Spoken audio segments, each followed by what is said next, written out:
Voy a empezar con Rubén, porque Rubén planteó la cuestión que fue controvertida. No por mí, que conste en acta.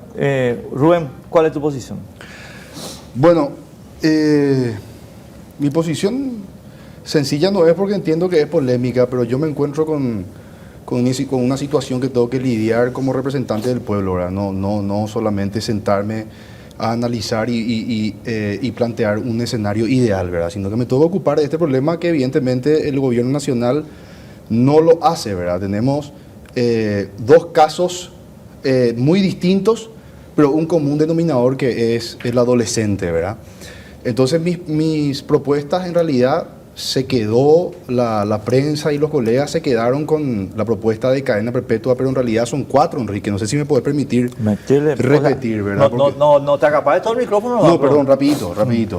Bueno, yo ya he declarado el martes emergencia de seguridad nacional en el Congreso, ¿verdad? Y esto no solamente por los casos que están pasando últimamente, pero sí inspirado en los últimos casos, en el asesinato de Alfredo, el delivery, ¿verdad? La ejecución de Alfredo, el delivery, y también la tortura y final asesinato de Fernanda, ¿verdad? Uno, al parecer, el delivery, relación con las drogas, y el otro un poquito más pasional, eran pareja, ¿verdad? O sea, son casos distintos, pero el común denominador es que un adolescente de 17, 16 años le mató a ambos, ¿verdad? Fernanda y Alfredo, ¿verdad? Entonces, lo que yo declaro es emergencia nacional con 4 medidas, Enrique. Juzgar a los adolescentes como adultos, ampliar la condena a perpetua, aparte, adulto o no. Yo creo que cualquier paraguayo que le quite la vida a otro paraguayo acá tiene que perder su libertad de por vida. Esa es una postura mía.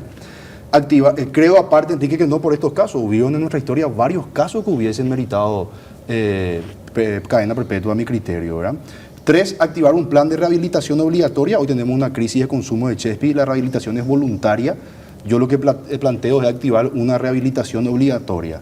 Algunos me dicen populista, pero esto se aplica en Brasil. Yo estoy en contacto con el doctor Fresco, el ex director del único hospital de adicciones que tenemos acá, ¿verdad? Él me está guiando, o sea, esto no es una que yo proponga a lo loco, ¿verdad?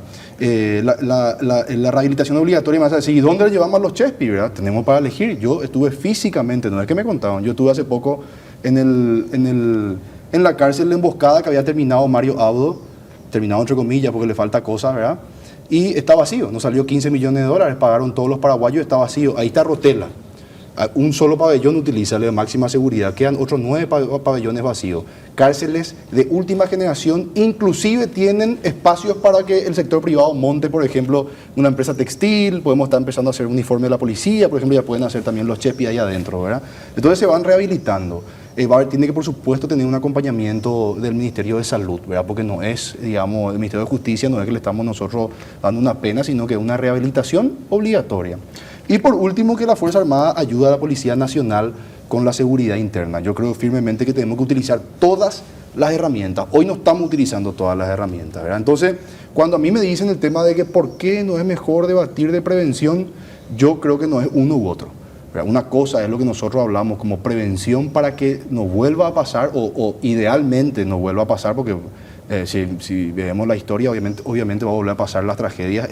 Por más que algunos crean que vivimos en un país de la maravilla, yo ya dije esto varias veces, o en un mundo de la maravilla, el odio, la muerte y la oscuridad te toca la puerta en cualquier momento, eso está claro. Y para eso están las medidas punitivas, ¿verdad? Porque queremos justicia, más allá de la prevención, ¿verdad? Entonces yo creo que hay que separar la conversación. Hablemos de prevención, ok, vamos a debatir eso. Hablemos de medidas punitivas, ok, vamos a hablar de eso, ¿verdad? Pero al mezclar yo creo que intencionalmente se entorpece el debate. Y esas son las 4 medidas que yo propongo. ¿Qué es lo que yo le dije el miércoles en la mesa directiva a los colegas?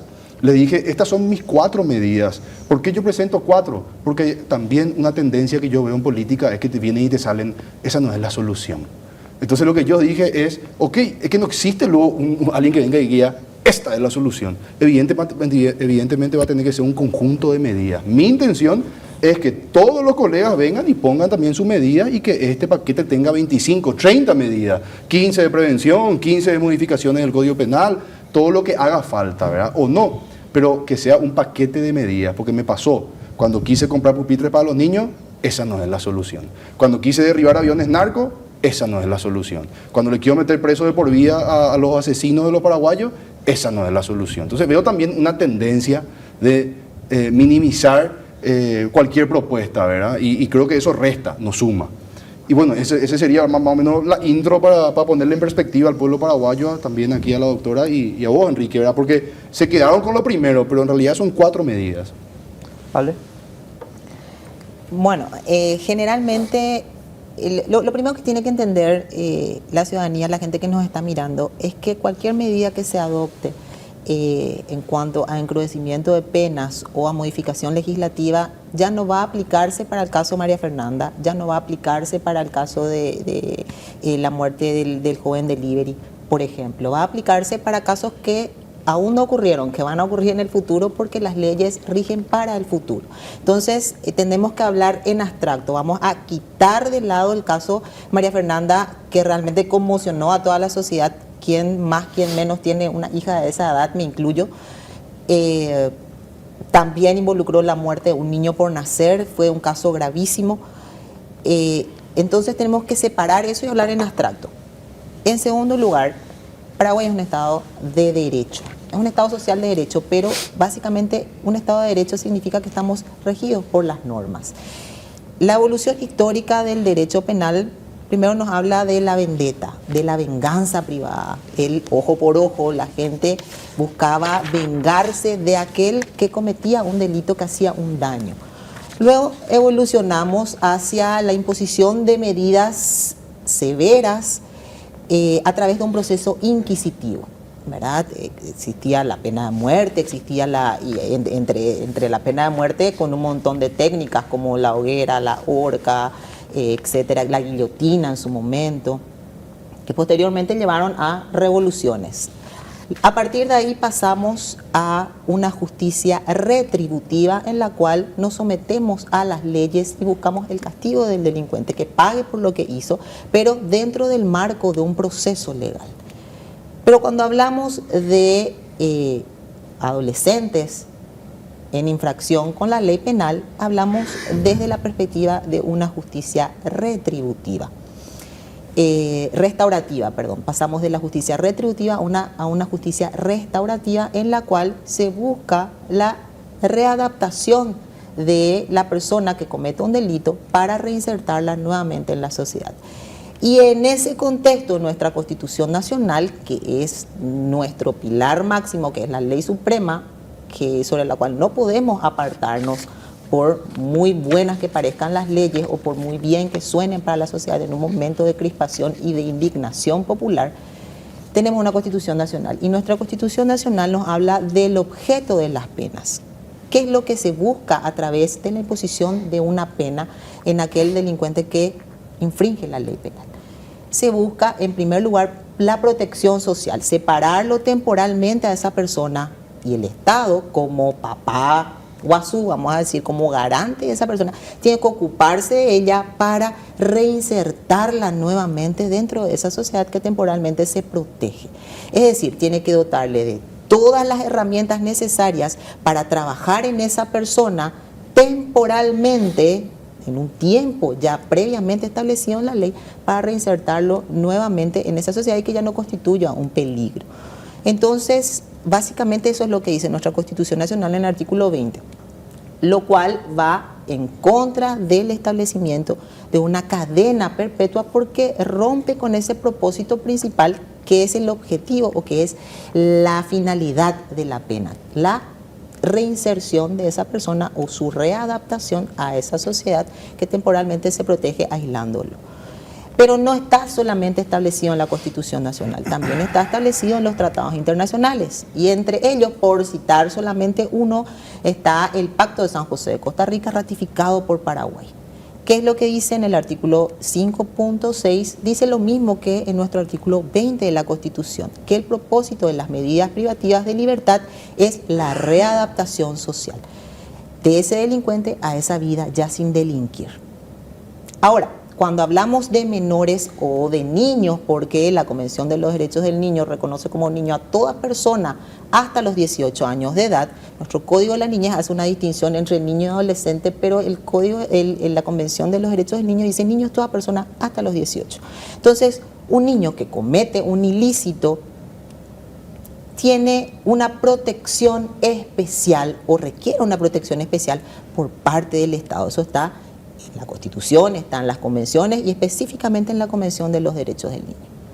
Y allí cuando hablamos de esa protección, en el artículo 40 de la Convención de los Derechos del Niño, dice que las medidas privativas de libertad, cuando se aplica a niños, a menores de edad, tiene que ser por el menor tiempo posible. Ahora, Paraguay tiene ratificado un montón de convenciones internacionales en materia de derechos humanos, específicamente. Dentro de lo que es la Organización de las Naciones Unidas, tenemos 9 convenciones principales. Cada convención tiene su comité que la supervisa. La Convención de los Derechos del Niño tiene el Comité de los Derechos del Niño que lo supervisa. El Pacto de Derechos Civiles y Políticos tiene el Comité de Derechos Humanos que lo supervisa y una paraguaya es presidenta de ese comité, por ejemplo. ¿Qué es lo que dice el comité cuando supervisa el cumplimiento que hacen los estados acerca de la Convención de los Derechos del Niño, que entre paréntesis es la convención que más ratificaciones tiene a nivel mundial? Dice que se establece un umbral mínimo en cuanto a la edad de reprochabilidad de los niños. Dice que no tiene que ser, en lo posible, menos de 14 años, porque esto obedece a una cuestión evolutiva en cuanto a la capacidad cognitiva que tiene ese niño de discernir acerca de del delito que está cometiendo. Ya eso tiene una explicación médica, por supuesto, de la formación de la corteza cerebral, del lóbulo frontal, etcétera. Eso ya lo puede decir mucho mejor que yo una persona que trabaja en medicina. También, evidentemente, un psicólogo puede hablar mucho más o ahondar mucho más en ese sentido. Pero sí, en base a los estudios y en base a ya digamos, todo lo que recopila de las prácticas que se aplican a nivel mundial, el Comité de Derechos del Niño hace una observación, que es la observación 24 del año 2019, en la cual fija estos parámetros y dice que en lo posible los estados tienen que abstenerse de establecer como la edad de reprochabilidad en los menores de edad menos de 14 años.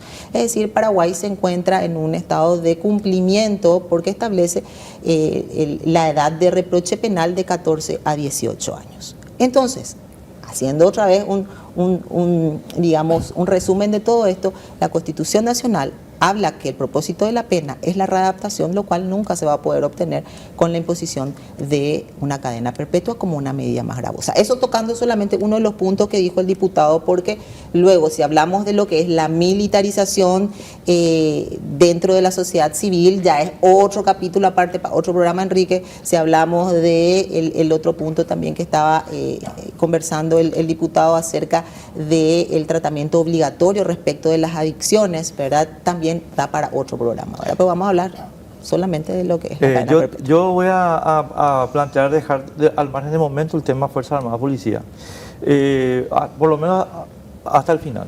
Ahí sí. Ahora, Rubén, ahí viene el punto que estábamos hablando fuera de aire, que está contando Ale, y es que nosotros, para cambiar estas normas, vamos a tener que denunciar estos acuerdos internacionales. Ahora, yo no puedo dejar de decir, para que Rubén pueda contestar esto, Ale, estos acuerdos internacionales, a mi modo de ver, generalizan algo que no se puede generalizar. La edad mental de un individuo es una cuestión de crecimiento individual. Y un individuo puede ser adolescente hasta los 22 años, pero un individuo puede ser mayor a los 16 años, en términos mentales. Y el hecho de que haya un burócrata en Naciones Unidas haciendo una raya así genérica, discúlpame, solo muestra que Naciones Unidas es una porquería.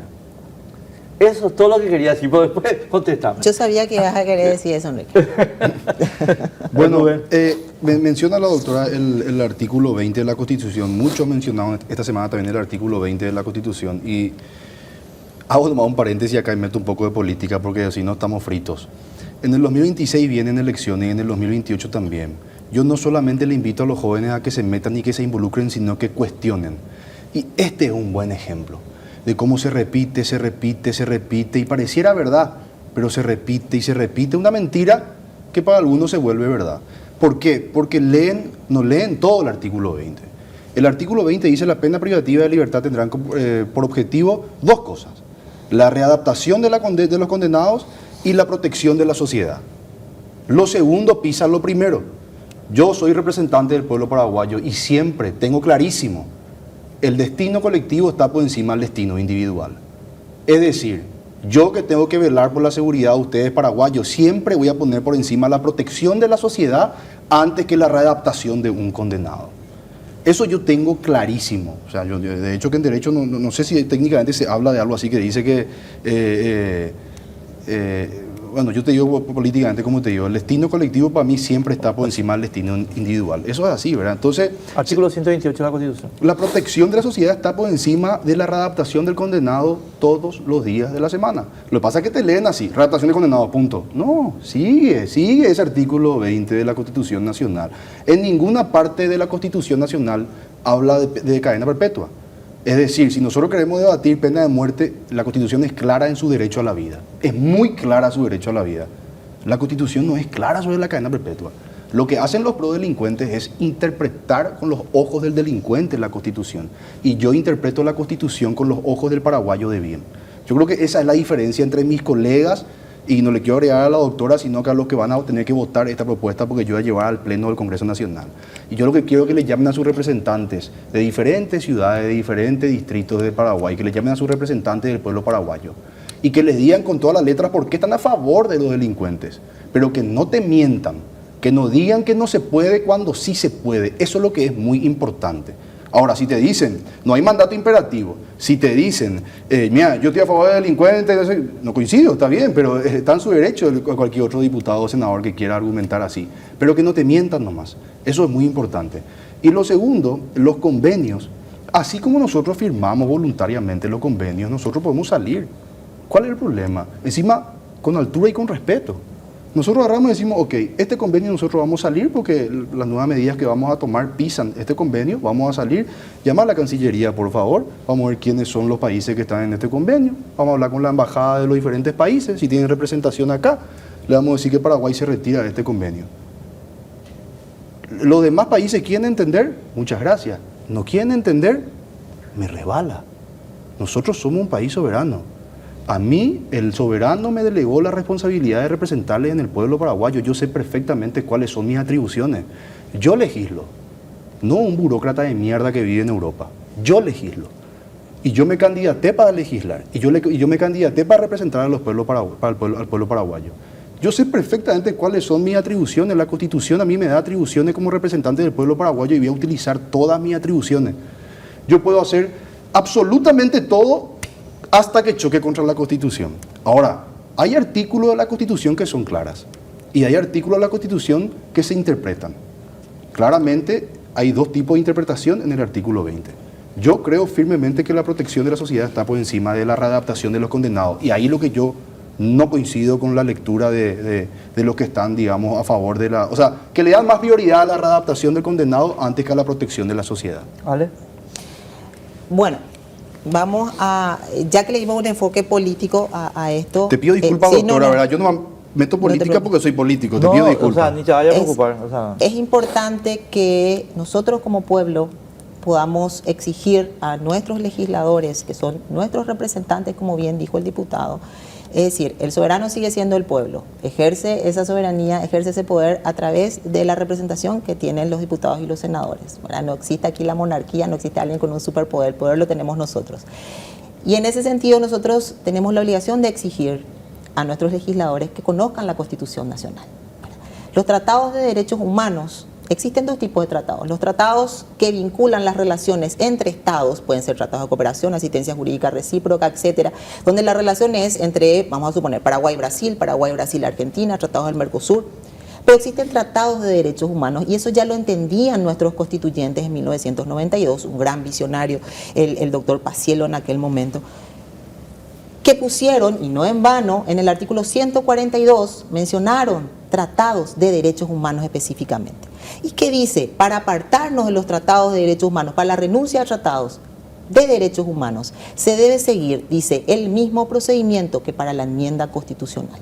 Es decir, la Constitución Nacional le da un doble blindaje, una doble protección desde 1992, cuando recién salíamos de una dictadura donde todos nuestros derechos humanos fueron socavados, avasallados, donde las personas, donde entraban policías, militares a nuestras casas sin orden de allanamiento, donde las detenciones se hacían a mansalva, se llevaban, se torturaban, se ejecutaba, etcétera. Entonces, la Constitución del 92 pone un límite al poder del Estado. Y le dice, los derechos humanos, para renunciar a estos tratados de derechos humanos, tenés que hacerlo solamente con el mismo procedimiento que para la enmienda constitucional. ¿Y cuál es el procedimiento para la enmienda constitucional, diputado? No te sigo, doctora. El procedimiento para la enmienda constitucional no te sigo en el es sentido a través de del referéndum. O sea, vos estás planteando que yo tengo que cambiar la Constitución para hacer esto. O sea, ahí lo que no te para sigo. poder renunciar a los tratados. Porque No. usted, diputado, dijo que nosotros podemos apartarnos de los convenios en materia de derechos humanos. No, Que porque esos podemos convenios se decir aplican, esos convenios se este hacen por convenio ley. no me gusta, este convenio no podemos apartarnos. Los tratados de derechos humanos, para renunciar a ellos, tenemos que hacerlo Ale, a través del procedimiento de la enmienda constitucional. Un ratito Sí. para decir lo siguiente, Sí. porque tengo acá el 142. Voy a leer textualmente para que todo el mundo sepa. Artículo 142 de la Constitución Nacional. Los tratados internacionales relativos a derechos humanos no podrán ser denunciados sino por los procedimientos que rigen para la enmienda de la Constitución, que es una mayoría calificada en ambas cámaras del Congreso y referéndum. Ahora, la pregunta clave a mi modo de ver, perdón Rubén, un ratito, ¿cuáles son los tratados de derechos humanos? Los tratados de derechos humanos Sí. que aplican específicamente la prohibición de una cadena perpetua. Tenemos la Convención de los Derechos del Niño, es un tratado de derechos humanos. Tenemos el artículo 5.6 del Pacto de San José de Costa Rica. Negativo. Yo te digo, Enrique, perdón que me ¿No te meta. parecen tratados en materia Enrique, de derechos humanos? Enrique, perdón que me La meta. Convención Interamericana de Derechos Humanos sí. Enrique, perdón que me meta, pero los convenios sí que se sostienen menos que el argumento constitucional. Menos. Ese sí que una brisa le lleva a ese argumento de los convenios, que me limitan los convenios internacionales. Y eso para mí me parece una estupidez rotunda. Y de vuelta le insisto a los jóvenes que no se queden con lo que escuchan nomás. Porque, o sea, este es un debate entre paraguayos. Y siempre va a ser un debate entre paraguayos los problemas que nosotros tengamos acá. Lo que diga un vecino, o ni qué decir lo que alguien que esté del otro lado del Chaco, del otro lado del charco, no me interesa, te digo la verdad, menos si mueren paraguayos. Imagínate tampoco cómo se le mató a Fernando y cómo se le ejecutó a Alfredo, y yo tengo que estar diciendo, no, que una vez hace 100 años firmamos un documento que decía tal cosa, no. Y yo sinceramente lo de los convenios, luego sí que no coincido en absoluto, sí creo que hay que hacerlo con altura, tenemos que retirarnos bien, hablar con todo lo que firmaron. Sí, no, lo que Ale dice, o sea, lo que Ale plantea es, bueno, acá tenemos unos convenios que son de derechos humanos. Si son de derechos humanos, hay que hacer el procedimiento que indica el 142 de la Constitución. Ahora, yo tengo una duda, más allá de lo que vos estás planteando, Rubén, y esa es la que quiero discutir un poco, Ale. O sea, ¿quién define cuáles son los convenios de Los derechos humanos? tratados de derechos humanos son aquellos en los cuales el Estado se compromete para con el individuo. No tiene una relación entre Estados, sino una obligación de respetar y garantizar derechos, No, es que, vamos, derechos yo lo que pasa, humanos. Ale, te entiendo, a ver, yo te entiendo a vos, no te Sí. vayas a preocupar de esa parte. La parte que discutamos sobre el hecho concreto. Yo te admito que la Declaración Universal de Derechos Humanos de Naciones Unidas es de derechos humanos. También te admito que la Declaración Interamericana de Derechos Humanos, de la que somos signatarios, es de derechos humanos. Pero yo no sé si la Convención de Derechos del Niño es de derechos humanos. Perdón, a lo mejor es una ignorancia total, pero me tenés que definir eso. Bueno, no necesariamente tiene que tener la palabra derechos humanos para hacer un tratado de derechos humanos. Tenemos la Convención para la Eliminación de toda forma de discriminación contra la mujer, conocida como la Convención CEDAW. Dentro de Naciones Unidas te estoy citando, Sí. la Convención contra toda forma de discriminación racial, la Convención de los Derechos del Niño, la Convención contra la Tortura. Son convenciones de derechos humanos, ¿por qué? Porque protegen derechos humanos. A los delincuentes ¿Cuáles no te son protegen. derechos humanos? Realmente los derechos humanos nos protegen a todos. No, a los mí me delincuentes. protege, Con énfasis a los delincuentes. a mí me protege de poder expresarme libremente, de poder peticionar a mis autoridades, de poder hacer una protesta y una manifestación cuando ustedes los legisladores recortan el presupuesto a salud, cuando ustedes los legisladores recortan el presupuesto a la educación, entonces yo puedo manifestarme libremente si hay en la un calle. legislador que está en contra, no solamente de recortar el presupuesto en salud, sino que ya propuso en este periodo propuestas claras de motosierra, de cortar la grasa, específicamente, por ejemplo, le quise sacar 100.000 millones de guaraníes a Uruguay que se reparte a fin de año, y quería llevar a salud. Así que, por favor, si va a decir, ustedes los legisladores no me incluyan, porque yo soy el único que está luchando y cuidando la plata de los paraguayos. Cuando por los favor, legisladores, doctora, por favor. los legisladores, ustedes, nuestros empleados, Sí, claro. se autoasignan salarios, También voté en contra. o cupos de combustible. Entonces nosotros, el pueblo, los ciudadanos, podemos manifestarnos en las calles sin que venga la montada a reprimirnos. Eso es un Pero derecho eso no es humano. gracias a los derechos Eso es humanos. Eso es gracias a que nosotros tenemos un país hermoso, por más que muchos Esos odien. son derechos por más que humanos. muchos odien este país, no quieran pintar como si fuese que somos el peor país del mundo. Lo que pasa es que de un tiempo a Somos esta un país libre. parte, lo que pasa es que de un tiempo a esta parte, ciertos conceptos se están estereotipando como malas palabras. Llegamos al punto de creer que los derechos humanos protegen solo a los delincuentes, por ejemplo, y esa es una ignorancia supina, que evidentemente se entiende en el pueblo que no accede a poder escolarizarse, que es analfabeto, que no accede a escuelas porque se caen en pedazos, porque ni siquiera tiene caminos para llegar a escuelas, pero no se entiende en personas que accedieron a una educación universitaria y que están ocupando un cargo en el Congreso Nacional. O sea, yo, perdón, ahí tengo que, perdón, para mí es una cuestión de definición. Perdón, Rubén, un ratito, una cuestión de definición.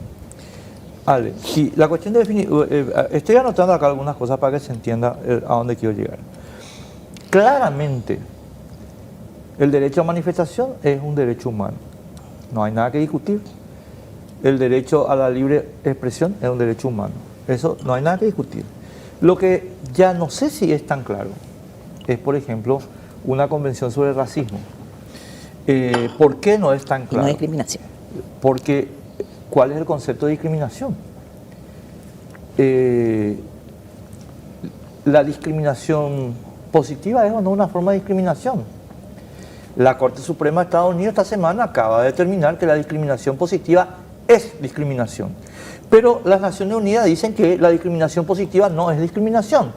Entonces, no es tan claro el panorama, mi querida Ale, cuando vos decís, no, esto, racismo, niños, etcétera, no, perdón, esa es una definición, a ver, no voy a decir tuya, es una definición de los organismos internacionales.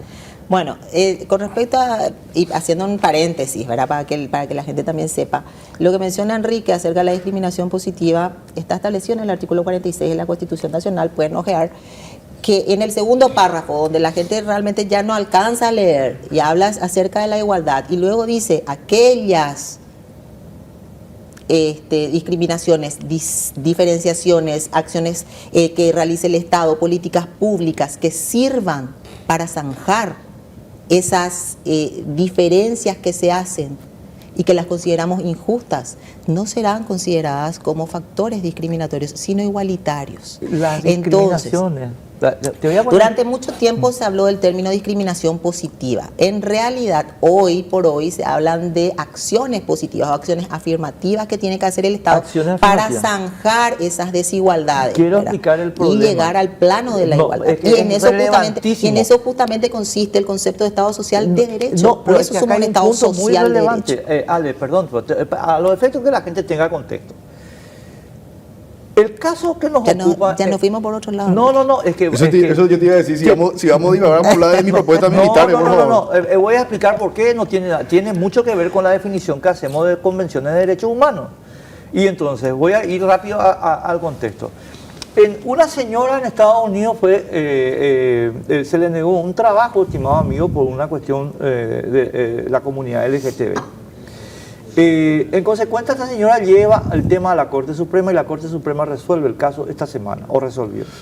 Y dijo lo siguiente: la discriminación positiva por la cual le impidieron entrar a esta señora en un trabajo para el cual estaba calificada, no es otra cosa que discriminación. ¿Por qué tiene que ver con lo que estamos discutiendo? Que la definición de cuáles acuerdos son de derechos humanos y por tanto protegidos por el 142 de la Constitución, ¿quién dijo que los organismos internacionales tienen que definir eso? Yo en eso estoy de acuerdo con Rubén, esa es una definición que hacemos nosotros. Lo obvio es obvio. Convención Interamericana de Derechos Humanos, categóricamente 142. Declaración Universal de Derechos del Hombre, de Derechos Humanos de Naciones Unidas, categóricamente el 142. Pero lo otro, perdón. Bueno, los tratados de derechos humanos son aquellos tratados No, internacionales que establecen normas y principios que el Estado tiene la obligación de respetar y garantizar, que establecen derechos humanos. Vos decís que el tema ¿cuáles racismo, son derechos humanos? Ahí está, yo lo digo. ¿Quién ¿Cuáles dijo? son derechos ¿Quién humanos? ¿Quién Ok, dijo que derechos un niño... humanos, los derechos del niño son derechos No, humanos. los derechos del niño son los No son derechos humanos los derechos del niño. No. Los derechos de los delincuentes, de los menores que actúan como delincuentes. ¿Quién dijo que son derechos del niño? Claro, yo no le quiero hacer cadena perpetua a los niños que están en el preescolar. Hasta los 18 años. No dice niño es solamente aquel que no comete un delito. Cuando uno comete un delito deja de ser niño y se emancipa. Depende del delito. Porque este Baulaki, el que le mató a Fernanda, de niño no tiene nada. Bueno, ahí es donde tenemos que separar la paja del trigo, ¿verdad? Si entramos a hacer un análisis de lo que ocurrió en el caso Fernanda, ¿verdad? Entramos en una cuestión populista. Entramos en una cuestión populista, porque cada vez que ocurre un crimen atroz en el cual nos genera mucha indignación como sociedad, aparecen políticos que empiezan a proponer proyectos inviables de acuerdo a lo que establece nuestra Constitución y nuestros tratados internacionales. ¿Nos gusta nuestra Constitución o no nos gusta?